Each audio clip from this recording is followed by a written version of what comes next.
ಉಪಸಮರ ಫಲಿತಾಂಶ ಕ್ಷಣಗಣನೆ ಬೆನ್ನಲ್ಲೇ ರಾಜಕೀಯ ಗರಿಗೆದರಿದೆ. ರಾಜ್ಯ ಕಾಂಗ್ರೆಸ್ನಲ್ಲಿ ದೆಹಲಿ ರಾಜಕಾರಣ ಜೋರಾಗಿದೆ. ದೆಹಲಿ ಬೆನ್ನಲ್ಲೇ ಅಹಿಂದ ನಾಯಕರ ದೆಹಲಿ ಪರೇಡ್. ಹೈಕಮಾಂಡ್ ನಾಯಕರ ಭೇಟಿಗೆ ಅಹಿಂದ ನಾಯಕರು ಮುಂದಾಗಿದ್ದಾರೆ. ಸತೀಶ್ ಜಾರಕಿಹೊಳಿ, ಮಹದೇವಪ್ಪ, ಮುನಿಯಪ್ಪರಿಂದಲೂ ಕೂಡ ವರಿಷ್ಠರ ಭೇಟಿಯಾಗಿದ್ದಾರೆ. ತೀವ್ರ ಕುತೂಹಲ ಕೇಳಿಸ್ತಾ ಇದೆ ಅಹಿಂದ ನಾಯಕರ ದೆಹಲಿ ಯಾತ್ರೆ. ಸಿಎಂ ಬದಲಾವಣೆ ಗೊಂದಲ ಇತ್ಯರ್ಥ ಆಗಿದೆಯಾ? ಪುನರ್ರಚನೆಗೆ ಚರ್ಚೆ ಅಂತೂ ನಡೀತಾ ಇದೆ.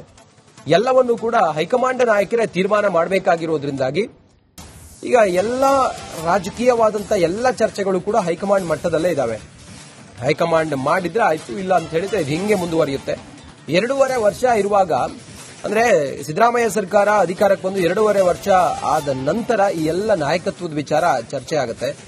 6 ತಿಂಗಳು ಹಂಗೆ ಜಗ್ಗಾಡ್ಕೊಂಡು ಬಂದ್ರು. ಮೇ 20ಕ್ಕೆ 3 ವರ್ಷ ಕಂಪ್ಲೀಟ್ ಆಗಿ ಮುಗಿದು ಬಿಡುತ್ತೆ. ಸಿದ್ದರಾಮಯ್ಯ ಸರ್ಕಾರ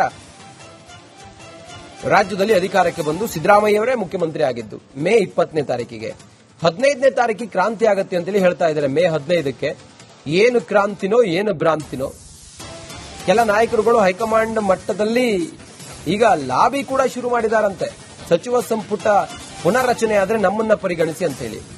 ಇನ್ನು ಡಿಕೆ ಶಿವಕುಮಾರ್ ಹಾಗೆ ಡಿಕೆ ಸುರೇಶ್ ಎಲ್ಲ ಮೊನ್ನೆ ಹೋಗಿ ಮಲ್ಲಿಕಾರ್ಜುನ್ ಖರ್ಗೆ ಅವರನ್ನೆಲ್ಲ ಭೇಟಿಯಾಗಿ ಬಂದಾದ ನಂತರ ಈಗ ಸಿದ್ದರಾಮಯ್ಯ ಅವರ ಪರಮಾಪ್ತರು ಸತೀಶ್ ಜಾರಕಿಹೊಳಿ ಹಾಗೆ ಮಹದೇವಪ್ಪ ಹೋಗಿದ್ದಾರೆ. ಮುನಿಯಪ್ಪ ಕೂಡ ಡೆಲ್ಲಿಯಲ್ಲಿದ್ದು ಇವರನ್ನೆಲ್ಲ ಭೇಟಿಯಾಗಿದ್ದಾರೆ. ಬಹುಶಃ ಇದೆಲ್ಲ ಯಾವುದರ ಮುನ್ಸೂಚನೆ ಅನ್ನೋ ರೀತಿಯಲ್ಲಿ ಚರ್ಚೆಗಳು ಆರಂಭವಾಗಿದ್ದಾವೆ. ಅಹಿಂದ ನಾಯಕರ ದೆಹಲಿ ಭೇಟಿ ಏನಿದು, ಮುಂದೆ ಏನು ಎತ್ತ ಅನ್ನೋದ್ರ ಬಗ್ಗೆ. ಎಸ್, ಸಂಪುಟ ಪುನರ್ರಚನೆಗೆ ಜೋರಾಗ್ತಿದೆ. ಹಿರಿಯ ನಾಯಕರ ಧ್ವನಿ. ಶೀಘ್ರವೇ ದೆಹಲಿ ಯಾತ್ರೆಗೆ ಸಜ್ಜಾದ ಸೀನಿಯರ್ ಲೀಡರ್ ಅಶೋಕ್ ಪಟ್ಟಣ್ ನೇತೃತ್ವದಲ್ಲಿ 2ನೇ ಸುತ್ತಿನ ದೆಹಲಿ ಯಾತ್ರೆ. ಇಂದು ಇಲ್ಲ ನಾಳೆ ಸಭೆ ನಡೆಸಿ ಮುಂದಿನ ತೀರ್ಮಾನವನ್ನ ತೆಗೆದುಕೊಳ್ಳುವ ಸಾಧ್ಯತೆ. ಫಲಿತಾಂಶ ಬಳಿಕ ಸಂಪುಟ ಪುನರ್ರಚನೆಗೆ ಹಿರಿಯ ಶಾಸಕರು ಪಟ್ಟು ಹಿಡಿದಿದ್ದಾರೆ. ಈಗಾಗಲೇ ಖರ್ಗೆ ಜೊತೆ ಒಂದು ಸುತ್ತು ಚರ್ಚೆ ಕೂಡ ನಡೆಸಿದ್ದಾರೆ ಶಾಸಕರು. ಒಂದು ಕಡೆ ನಾಯಕತ್ವ ಬದಲಾವಣೆ, ಸಿಎಂ ನಾಯಕತ್ವ ಆಗಿರಬಹುದು ಅಥವಾ ಕೆಪಿಸಿಸಿ ಅಧ್ಯಕ್ಷಗಿರಿ ಆಗಿರಬಹುದು. ಇನ್ನೊಂದು ಕಡೆ ಸಂಪುಟ ಪುನರ್ರಚನೆ. ಕಾಂಗ್ರೆಸ್ನ ಹಿರಿಯ ಶಾಸಕರು, ಸುಮಾರು 3-4 ಬಾರಿ ಗೆದ್ದಿರುವಂತಹ ಶಾಸಕರು, ಈ ಬಾರಿ ನಮಗೆ ಅವಕಾಶ ಕೊಡಿ ಅಂತ ಕೇಳ್ತಾ ಇದ್ದಾರೆ. ಯಾವುದೇ ಪೋಸ್ಟ್ ಆದ್ರೂ ಸರಿ, ಯಾವುದೇ ಇಲಾಖೆ ಆದ್ರೂ ಸರಿ, ನಾವು ಸಚಿವರಾಗಬೇಕು ಅಂತಿದ್ದಾರೆ. ಈಗ ಒಂದು ಸುತ್ತಿನ ಮಾತುಕತೆ ನಡೆದಿದೆ. ಈ ಬಗ್ಗೆ ಮತ್ತಷ್ಟು ಮಾಹಿತಿಯನ್ನು ಕೊಡ್ತಾರೆ ನಮ್ಮ ಪ್ರತಿನಿಧಿ ಅಭಿಷೇಕ್, ದೂರವಾಣಿ ಸಂಪರ್ಕದಲ್ಲಿದ್ದಾರೆ. ಅಭಿಷೇಕ್, ನಾಯಕತ್ವ ಬದಲಾವಣೆ ಮತ್ತು ಸಂಪುಟ ಪುನರ್ರಚನೆ, ಈಗ ಇವತ್ತಿನ ಒಂದು ಅಪ್ಡೇಟ್ಸ್ ಅನ್ನ ನೀವು ಹೇಳೋದಾದ್ರೆ. ಈ ಸದ್ಯದ ಮಟ್ಟಿಗೆ ಮೊದಲನೇ ಹಾಗೂ 2ನೇ ಬಾರಿ ಶಾಸಕರಾಗಿದ್ದಂತವರು ದೆಹಲಿಗೆ ಒಂದಿಷ್ಟು ಭೇಟಿಯನ್ನ ನೀಡಿದ್ರು. ಕಳೆದ ಒಂದು 3-4 ತಿಂಗಳಲ್ಲಿ 3-4 ಬಾರಿ ಭೇಟಿಯನ್ನ ನೀಡಿದ್ದಾರೆ. ಮತ್ತೊಂದು ಕಡೆಗೆ 3-4 ಹಾಗೂ 5ನೇ ಬಾರಿ ಶಾಸಕರಾದವರು ಇಲ್ಲಿವರೆಗೂ ಸಚಿವ ಸಂಪುಟದಲ್ಲಿ ನಮಗೆ ಅವಕಾಶವನ್ನು ಸಿಕ್ಕಿಲ್ಲ, ಈ ಕಾರಣದಿಂದ ಸಂಪುಟದಲ್ಲಿ ನಮಗೂ ಅವಕಾಶ ಕೊಡಬೇಕು ಅಂತ ಕೇಳಿದ್ದಾರೆ. ಲೇಟೆಸ್ಟ್ ಡೆವಲಪ್ಮೆಂಟ್ ಅಂದ್ರೆ ಅಶೋಕ್ ಪಟ್ಟಣ್ ಅವರು ಕಳೆದ ಸುಮಾರು 2 ವಾರಗಳ ಹಿಂದೆ ದೆಹಲಿಗೆ ಹೋಗಿದ್ರು, ಪಕ್ಷದ ವರಿಷ್ಠರನ್ನ ಭೇಟಿಯಾಗಿ ಬಂದಿದ್ರು. ಈಗ ಉಪಚುನಾವಣೆಯ ರಿಸಲ್ಟ್ ಬರುವಂತದ್ದು ಬಾಕಿ ಇದೆ, ಪಂಚರಾಜ್ಯಗಳ ಚುನಾವಣೆಯ ರಿಸಲ್ಟ್ ಬರುವಂತದ್ದು ಬಾಕಿ ಇದೆ. ಈ ಸಂದರ್ಭದಲ್ಲಿ ಸರ್ಕಾರಕ್ಕೆ 3 ವರ್ಷ ಅವಧಿ ತುಂಬುತ್ತಾ ಇದೆ. ಮೇ 20ನೇ ತಾರೀಕು ಸರ್ಕಾರ ಅಧಿಕಾರಕ್ಕೆ ಬಂದು 3 ವರ್ಷ ಆಗುತ್ತೆ. 3 ವರ್ಷ ಆದ ನಂತರವೂ ನಮಗೆ ಸಚಿವ ಸಂಪುಟದಲ್ಲಿ ಅವಕಾಶ ಸಿಗಲಿಲ್ಲವಾದ್ರೆ ಇದು ನಮ್ಮ ಕ್ಷೇತ್ರದಲ್ಲಿ ನಮಗೆ ಏನು ವರ್ತಿಸಿತ್ತು ಅದು ಕಡಿಮೆ ಆಗುವಂತ ಸಾಧ್ಯತೆ ಹಾಗೂ ನಿರೀಕ್ಷೆ ಇರೋದ್ರಿಂದ ಒಂದಲ್ಲ ಒಂದು ದಿನ ಪಕ್ಷಕ್ಕೆ ಇದು ತಿರುಗೇಟು ನೀಡುವಂತ ಸಾಧ್ಯತೆಯೂ ಕೂಡ ಇದೆ. ನಾವು ನಾಯಕರಾಗಿ ನಾವೇನು ಉಲ್ಟಾ ಮಾತಾಡಿದ್ರು ಕೂಡ ಪಕ್ಷದಲ್ಲಿ ಅಂದ್ರೆ ಕ್ಷೇತ್ರದಲ್ಲಿರುವಂತಹ ಜನಸಾಮಾನ್ಯರಿಗೆ ಹಾಗೂ ಮತದಾರರಿಗೆ ನಮ್ಮ ನಾಯಕರನ್ನ ಸಚಿವರನ್ನಾಗಿ ಮಾಡಲಿಲ್ಲ ಅನ್ನೋದು ಬೇಸರ ಕೂಡ ಮೂಡುತ್ತೆ. ಸುಮಾರು 4-5 ಬಾರಿ ಶಾಸಕರಾದ್ರೂ ಕೂಡ ಒಂದು ಅವಕಾಶವನ್ನ ಸಚಿವ ಸಂಪುಟದಲ್ಲಿ ನೀಡಲಿಲ್ಲವಾಗಿರೋದ್ರಿಂದ ಅದು ಒಂದಲ್ಲ ಒಂದು ದಿನ ಸಮಸ್ಯೆಯಾಗಿ ಪಕ್ಷದ ವಿರುದ್ಧ ತಿರುಗಿಬಿಡುತ್ತೆ. ಈ ಕಾರಣದಿಂದ ಆದಷ್ಟು ಬೇಗ ಸಚಿವ ಸಂಪುಟದಲ್ಲಿ ಅವಕಾಶವನ್ನ ಹಿರಿಯ ಶಾಸಕರಿಗೆ ನೀಡಬೇಕು ಅಂತ ಮತ್ತೊಂದು ನಿಯೋಗ ದೆಹಲಿಗೆ ಹೋಗುವಂತ ಸಾಧ್ಯತೆ ಈ ವಾರದಲ್ಲಿ ಇರುವಂತದ್ದು ಒಂದ್ ಕಡೆ ಆಯ್ತು. ಅಂದ್ರೆ ಮತ್ತೊಂದು ಕಡೆಗೆ ಎಐಸಿಸಿ ಅಧ್ಯಕ್ಷರಾದಂತಹ ಮಲ್ಲಿಕಾರ್ಜುನ್ ಖರ್ಗೆ ಅವರು ಕರ್ನಾಟಕದವರಾಗಿದ್ದಾರೆ. ಇಲ್ಲಿನ ಮತದಾರರ ಮನಸ್ಥಿತಿ ಹಾಗೂ ಹಾರ್ಟ್ ಬೀಟ್ ಅಥವಾ ಪಲ್ಸ್ ಅಂತ ಏನ್ ಹೇಳ್ತೀವಿ ಅದನ್ನ ಅರ್ಥವರಾಗಿದ್ದಾರೆ. ಈ ಸಂದರ್ಭದಲ್ಲಿ ಆದಷ್ಟು ಬೇಗ ಈ ಗೊಂದಲಕ್ಕೆ ಇತ್ಯರ್ಥವನ್ನ ಹಾಡಬೇಕು. ಸಂಪುಟದಲ್ಲಿ ಹಿರಿಯ ಶಾಸಕರಿಗೆ ಅವಕಾಶವನ್ನ ಕೊಡಬೇಕು. ಈಗಾಗಲೇ ಕಳೆದ ಅನೇಕ ಬಾರಿ ಸಚಿವರಾಗಿರುವಂತವರನ್ನ ಸಂಪುಟದಿಂದ ಕೈಬಿಟ್ಟು ಹೊಸಬರಿಗೆ ಅವಕಾಶ ನೀಡಬೇಕು. ಹೊಸಬರು ಅಂದ್ರೆ ಯಾರು? ಮೊದಲನೇ ಹಾಗೂ 2ನೇ ಬಾರಿ ಆದವರ ಅಥವಾ 3-4-5 ಬಾರಿ ಶಾಸಕರಾದವರನ್ನ ಒಂದು ವಿಚಾರವನ್ನ ಈಗ ಹೈಕಮಾಂಡ್ ತೀರ್ಮಾನ ಮಾಡಬೇಕಾಗುತ್ತೆ.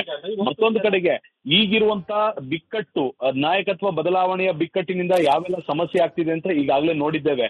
ಈ ಕಾರಣದಿಂದ ಆದಷ್ಟು ಬೇಗ ಪಕ್ಷ ಒಂದು ಹೆಜ್ಜೆ ಮುಂದಕ್ಕೆ ಹೋಗಬೇಕಾಗಿದೆ. ಪಕ್ಷದ ವರಿಷ್ಠರು ಒಂದು ಹೆಜ್ಜೆ ಮುಂದಕ್ಕೆ ಹೋಗಬೇಕಾಗಿದೆ. ಯಾವುದೇ ರೀತಿಯಲ್ಲೂ ಮುಂದಿನ ಚುನಾವಣೆಗೆ ಸಮಸ್ಯೆ ಆಗದಂತೆ ಈಗಲೇ ಕ್ರಮವನ್ನ ತೆಗೆದುಕೊಳ್ಬೇಕು. ಇಲ್ಲವಾದ್ರೆ ಖಂಡಿತವಾಗಿಯೂ ಈಗಾಗಲೇ ಆರಂಭವಾಗಿರುವಂತಹ ಗೊಂದಲ ಮುಂದಿನ ಚುನಾವಣೆವರೆಗೂ ಮುಂದುವರಿಯುತ್ತೆ. ಯಾವುದೇ ಕಾರಣಕ್ಕೂ ಕೂಡ ಕಾಂಗ್ರೆಸ್ಗೆ ಪರೋಕ್ಷ ಅಂದ್ರೆ ಸಪೋರ್ಟ್ ಆಗುವಂತ ಮನಸ್ಥಿತಿ ಮತದಾರರಿಗೂ ಇರೋದಿಲ್ಲ. ಈ ಕಾರಣದಿಂದ ಆದಷ್ಟು ಬೇಗ ಸಂಪುಟದಲ್ಲಿ ಒಂದು ಮೇಜರ್ ಸರ್ಜರಿಯನ್ನ ಮಾಡಬೇಕು ಅಂತ ಹೈಕಮಾಂಡ್ ಮುಂದೆ ಮನವಿಯನ್ನ ಕೂಡ ಇಡ್ತಾರೆ. ಇದೇ ಸಂದರ್ಭದಲ್ಲಿ ಖಂಡಿತವಾಗಿಯೂ ಮಾಡಲೇಬೇಕು ಅಂತ ಎಐಸಿಸಿ ಅಧ್ಯಕ್ಷರಾದಂತ ಕನ್ನಡಿಗರು ಆದಂತ ಮಲ್ಲಿಕಾರ್ಜುನ ಖರ್ಗೆ ಅವರ ಮೇಲೆ ಒತ್ತಡವನ್ನ ಹೇರ್ತಾರೆ. ಇದನ್ನ ರಾಹುಲ್ ಗಾಂಧಿ ರವರಿಗಾಗಿರ್ಬೋದು, ಕೆ.ಸಿ. ವೇಣುಗೋಪಾಲ್ ರವರಿಗಾಗಿರ್ಬೋದು, ರಣದೀಪ್ ಸಿಂಗ್ ಸುರ್ಜೇವಾಲಾ ಅವರಿಗೆ, ಸೋನಿಯಾ ಗಾಂಧಿ ಅವರಿಗೆ ಮನವರಿಕೆಯನ್ನ ಮಾಡಬೇಕು.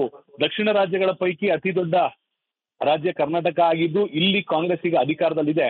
ಈ ಅಧಿಕಾರವನ್ನು ನಾವು ಮುಂದುವರ್ಸ್ಕೊಂಡು ಹೋಗ್ಬೇಕು 2028-33 ಅಂದ್ರೆ ಇಲ್ಲಿ ಸಚಿವ ಸ್ಥಾನದಲ್ಲಿ ಹಿರಿಯರಿಗೆ ಅವಕಾಶವನ್ನ ನೀಡಲಿಲ್ಲವಾದ್ರೆ ಮುಂದಿನ ಚುನಾವಣೆಗಳಲ್ಲಿ ನಾವು ಅದರ ಫಲಿತಾಂಶವನ್ನ ಅನುಭವಿಸಬೇಕಾಗತ್ತೆ ಅಥವಾ ಎದುರಾಳಿ ಅಲೆಯನ್ನು ನಾವು ಅನುಭವಿಸಬೇಕಾಗತ್ತೆ. ಈ ಕಾರಣದಿಂದ ಕೂಡಲೇ ಮೇ 20 ಒಳಗಡೆ ತೀರ್ಮಾನವನ್ನ ತೆಗೆದುಕೊಳ್ಳಿ, ಇದನ್ನ ಜೂನ್ 20 ಒಳಗಡೆ ಚಾಲ್ತಿಗೆ ತರಬೇಕು ಅನ್ನೊಂದು ಒತ್ತಡವನ್ನ ಹೇರುವಂತ ಪ್ಲಾನ್ ನಲ್ಲಿ ಇರುವಂತದ್ದು. ಥ್ಯಾಂಕ್ ಯು ಅಭಿಷೇಕ್, ನಿಮ್ಮೆಲ್ಲ ಮಾಹಿತಿಗಾಗಿ. ಉಪಸಮರ ಫಲಿತಾಂಶ ಕ್ಷಣಗಣನೆ ಬೆನ್ನಲ್ಲೇ ರಾಜಕೀಯ ಗರಿಗೆದರಿದೆ. ರಾಜ್ಯ ಕಾಂಗ್ರೆಸ್ನಲ್ಲಿ ದೆಹಲಿ ರಾಜಕಾರಣ ಜೋರಾಗಿದೆ. ದೆಹಲಿ ಬೆನ್ನಲ್ಲೇ ಅಹಿಂದ ನಾಯಕರ ದೆಹಲಿ ಪರೇಡ್. ಹೈಕಮಾಂಡ್ ನಾಯಕರ ಭೇಟಿಗೆ ಅಹಿಂದ ನಾಯಕರು ಮುಂದಾಗಿದ್ದಾರೆ. ಸತೀಶ್ ಜಾರಕಿಹೊಳಿ, ಮಹದೇವಪ್ಪ, ಮುನಿಯಪ್ಪರಿಂದಲೂ ಕೂಡ ವರಿಷ್ಠರ ಭೇಟಿಯಾಗಿದ್ದಾರೆ. ತೀವ್ರ ಕುತೂಹಲ ಕೇಳಿಸ್ತಾ ಇದೆ ಅಹಿಂದ ನಾಯಕರ ದೆಹಲಿ ಯಾತ್ರೆ. ಸಿಎಂ ಬದಲಾವಣೆ ಗೊಂದಲ ಇತ್ಯರ್ಥ ಆಗಿದೆಯಾ? ಪುನರಚನೆಗೆ ಚರ್ಚೆ ಅಂತೂ ನಡೀತಾ ಇದೆ. ಎಲ್ಲವನ್ನೂ ಕೂಡ ಹೈಕಮಾಂಡ್ ನಾಯಕರೇ ತೀರ್ಮಾನ ಮಾಡಬೇಕಾಗಿರೋದ್ರಿಂದಾಗಿ ಈಗ ಎಲ್ಲ ರಾಜಕೀಯವಾದಂಥ ಎಲ್ಲ ಚರ್ಚೆಗಳು ಕೂಡ ಹೈಕಮಾಂಡ್ ಮಟ್ಟದಲ್ಲೇ ಇದ್ದಾವೆ. ಹೈಕಮಾಂಡ್ ಮಾಡಿದ್ರೆ ಆಯ್ತು, ಇಲ್ಲ ಅಂತ ಹೇಳಿದ್ರೆ ಇದು ಹಿಂಗೆ ಮುಂದುವರಿಯುತ್ತೆ. 2.5 ವರ್ಷ ಇರುವಾಗ ಅಂದ್ರೆ ಸಿದ್ದರಾಮಯ್ಯ ಸರ್ಕಾರ ಅಧಿಕಾರಕ್ಕೆ ಬಂದು 2.5 ವರ್ಷ ಆದ ನಂತರ ಈ ಎಲ್ಲ ನಾಯಕತ್ವದ ವಿಚಾರ ಚರ್ಚೆ ಆಗುತ್ತೆ. 6 ತಿಂಗಳು ಹಂಗೆ ಜಗ್ಗಾಡ್ಕೊಂಡು ಬಂದ್ರು. ಮೇ 20ಕ್ಕೆ 3 ವರ್ಷ ಕಂಪ್ಲೀಟ್ ಆಗಿ ಮುಗಿದು ಬಿಡುತ್ತೆ. ಸಿದ್ದರಾಮಯ್ಯ ಸರ್ಕಾರ ರಾಜ್ಯದಲ್ಲಿ ಅಧಿಕಾರಕ್ಕೆ ಬಂದು ಸಿದ್ದರಾಮಯ್ಯವರೇ ಮುಖ್ಯಮಂತ್ರಿ ಆಗಿದ್ದು ಮೇ 20ನೇ ತಾರೀಕಿಗೆ. 15ನೇ ತಾರೀಕಿಗೆ ಕ್ರಾಂತಿ ಆಗತ್ತೆ ಅಂತೇಳಿ ಹೇಳ್ತಾ ಇದ್ದಾರೆ. ಮೇ 15ಕ್ಕೆ ಏನು ಕ್ರಾಂತಿನೋ ಏನು ಭ್ರಾಂತಿನೋ. ಕೆಲ ನಾಯಕರುಗಳು ಹೈಕಮಾಂಡ್ ಮಟ್ಟದಲ್ಲಿ ಈಗ ಲಾಬಿ ಕೂಡ ಶುರು ಮಾಡಿದಾರಂತೆ.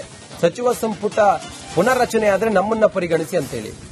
ಇನ್ನು ಡಿಕೆ ಶಿವಕುಮಾರ್ ಹಾಗೆ ಡಿಕೆ ಸುರೇಶ್ ಎಲ್ಲ ಮೊನ್ನೆ ಹೋಗಿ ಮಲ್ಲಿಕಾರ್ಜುನ ಖರ್ಗೆ ಅವರನ್ನೆಲ್ಲ ಭೇಟಿಯಾಗಿ ಬಂದಾದ ನಂತರ ಈಗ ಸಿದ್ದರಾಮಯ್ಯ ಅವರ ಪರಮಾಪ್ತರು ಸತೀಶ್ ಜಾರಕಿಹೊಳಿ ಹಾಗೆ ಮಹದೇವಪ್ಪ ಹೋಗಿದ್ದಾರೆ. ಮುನಿಯಪ್ಪ ಕೂಡ ಡೆಲ್ಲಿಯಲ್ಲಿದ್ದು ಇವರನ್ನೆಲ್ಲ ಭೇಟಿಯಾಗಿದ್ದಾರೆ.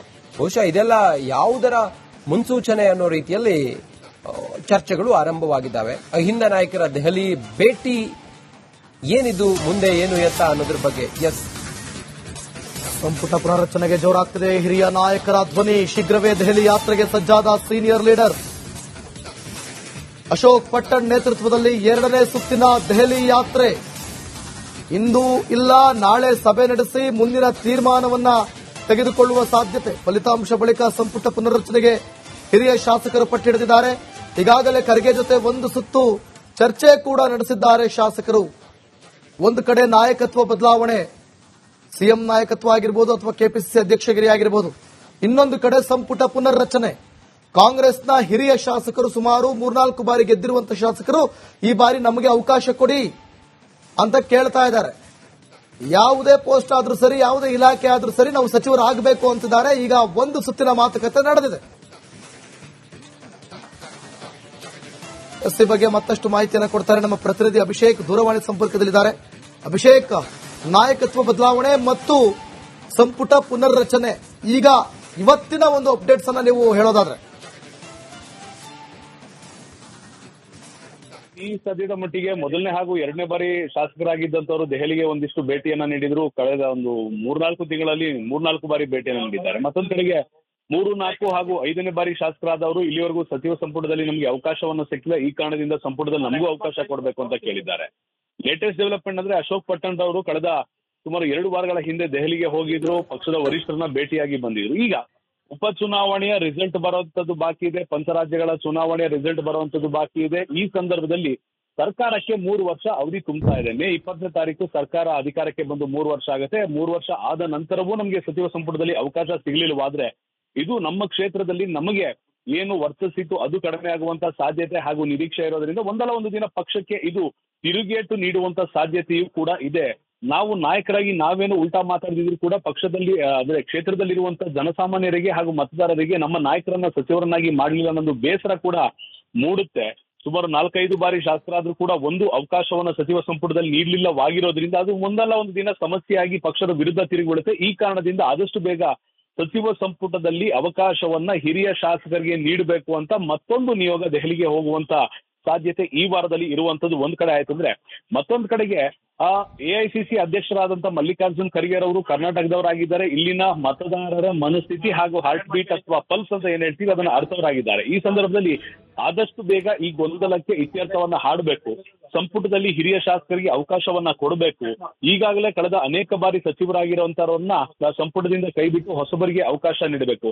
ಹೊಸಬರು ಅಂದ್ರೆ ಯಾರು? ಮೊದಲನೇ ಹಾಗೂ ಎರಡನೇ ಬಾರಿ ಆದವರ ಅಥವಾ 3-4-5 ಬಾರಿ ಶಾಸಕರಾದವರ ಒಂದು ವಿಚಾರವನ್ನ ಈಗ ಹೈಕಮಾಂಡ್ ತೀರ್ಮಾನ ಮಾಡಬೇಕಾಗುತ್ತೆ. ಮತ್ತೊಂದು ಕಡೆಗೆ ಈಗಿರುವಂತ ಬಿಕ್ಕಟ್ಟು, ನಾಯಕತ್ವ ಬದಲಾವಣೆಯ ಬಿಕ್ಕಟ್ಟಿನಿಂದ ಯಾವೆಲ್ಲ ಸಮಸ್ಯೆ ಆಗ್ತಿದೆ ಅಂತ ಈಗಾಗಲೇ ನೋಡಿದ್ದೇವೆ. ಈ ಕಾರಣದಿಂದ ಆದಷ್ಟು ಬೇಗ ಪಕ್ಷ ಒಂದು ಹೆಜ್ಜೆ ಮುಂದಕ್ಕೆ ಹೋಗಬೇಕಾಗಿದೆ, ಪಕ್ಷದ ವರಿಷ್ಠರು ಒಂದು ಹೆಜ್ಜೆ ಮುಂದಕ್ಕೆ ಹೋಗಬೇಕಾಗಿದೆ. ಯಾವುದೇ ರೀತಿಯಲ್ಲೂ ಮುಂದಿನ ಚುನಾವಣೆಗೆ ಸಮಸ್ಯೆ ಆಗದಂತೆ ಈಗಲೇ ಕ್ರಮವನ್ನ ತೆಗೆದುಕೊಳ್ಬೇಕು. ಇಲ್ಲವಾದ್ರೆ ಖಂಡಿತವಾಗಿಯೂ ಈಗಾಗಲೇ ಆರಂಭವಾಗಿರುವಂತಹ ಗೊಂದಲ ಮುಂದಿನ ಚುನಾವಣೆವರೆಗೂ ಮುಂದುವರಿಯುತ್ತೆ. ಯಾವುದೇ ಕಾರಣಕ್ಕೂ ಕೂಡ ಕಾಂಗ್ರೆಸ್ಗೆ ಪರೋಕ್ಷ ಅಂದ್ರೆ ಸಪೋರ್ಟ್ ಆಗುವಂತ ಮನಸ್ಥಿತಿ ಮತದಾರರಿಗೂ ಇರೋದಿಲ್ಲ. ಈ ಕಾರಣದಿಂದ ಆದಷ್ಟು ಬೇಗ ಸಂಪುಟದಲ್ಲಿ ಒಂದು ಮೇಜರ್ ಸರ್ಜರಿನ ಮಾಡಬೇಕು ಅಂತ ಹೈಕಮಾಂಡ್ ಮುಂದೆ ಮನವಿಯನ್ನ ಕೂಡ ಇಡ್ತಾರೆ. ಇದೇ ಸಂದರ್ಭದಲ್ಲಿ ಖಂಡಿತವಾಗಿಯೂ ಮಾಡಲೇಬೇಕು ಅಂತ ಎಐಸಿಸಿ ಅಧ್ಯಕ್ಷರಾದಂತ ಕನ್ನಡಿಗರು ಆದಂತ ಮಲ್ಲಿಕಾರ್ಜುನ ಖರ್ಗೆ ಅವರ ಮೇಲೆ ಒತ್ತಡವನ್ನ ಹೇರ್ತಾರೆ. ಇದನ್ನ ರಾಹುಲ್ ಗಾಂಧಿ ರವರಿಗಾಗಿರ್ಬೋದು, ಕೆ.ಸಿ. ವೇಣುಗೋಪಾಲ್ ರವರಿಗಾಗಿರ್ಬೋದು, ರಣದೀಪ್ ಸಿಂಗ್ ಸುರ್ಜೇವಾಲಾ ರವರಿಗೆ, ಸೋನಿಯಾ ಗಾಂಧಿ ರವರಿಗೆ ಮನವರಿಕೆಯನ್ನ ಮಾಡಬೇಕು. ದಕ್ಷಿಣ ರಾಜ್ಯಗಳ ಪೈಕಿ ಅತಿ ದೊಡ್ಡ ರಾಜ್ಯ ಕರ್ನಾಟಕ ಆಗಿದ್ದು ಇಲ್ಲಿ ಕಾಂಗ್ರೆಸ್ ಈಗ ಅಧಿಕಾರದಲ್ಲಿದೆ. ಈ ಅಧಿಕಾರವನ್ನು ನಾವು ಮುಂದುವರ್ಸ್ಕೊಂಡು ಹೋಗ್ಬೇಕು 2028-33 ಅಂದ್ರೆ ಇಲ್ಲಿ ಸಚಿವ ಸ್ಥಾನದಲ್ಲಿ ಹಿರಿಯರಿಗೆ ಅವಕಾಶವನ್ನ ನೀಡಲಿಲ್ಲವಾದ್ರೆ ಮುಂದಿನ ಚುನಾವಣೆಗಳಲ್ಲಿ ನಾವು ಅದರ ಫಲಿತಾಂಶವನ್ನ ಅನುಭವಿಸಬೇಕಾಗತ್ತೆ ಅಥವಾ ಎದುರಾಳಿ ಅಲೆಯನ್ನ ನಾವು ಅನುಭವಿಸಬೇಕಾಗತ್ತೆ. ಈ ಕಾರಣದಿಂದ ಕೂಡಲೇ ಮೇ 20 ಒಳಗಡೆ ತೀರ್ಮಾನವನ್ನ ತೆಗೆದುಕೊಳ್ಳಿ, ಇದನ್ನ ಜೂನ್ 20 ಒಳಗಡೆ ಚಾಲ್ತಿಗೆ ತರಬೇಕು ಅನ್ನೊಂದು ಒತ್ತಡವನ್ನ ಹೇರುವಂತ ಪ್ಲಾನ್ ಅಲ್ಲಿ ಇರುವಂತದ್ದು. ಥ್ಯಾಂಕ್ ಯು ಅಭಿಷೇಕ್ ನಿಮ್ಮೆಲ್ಲ ಮಾಹಿತಿಗಾಗಿ.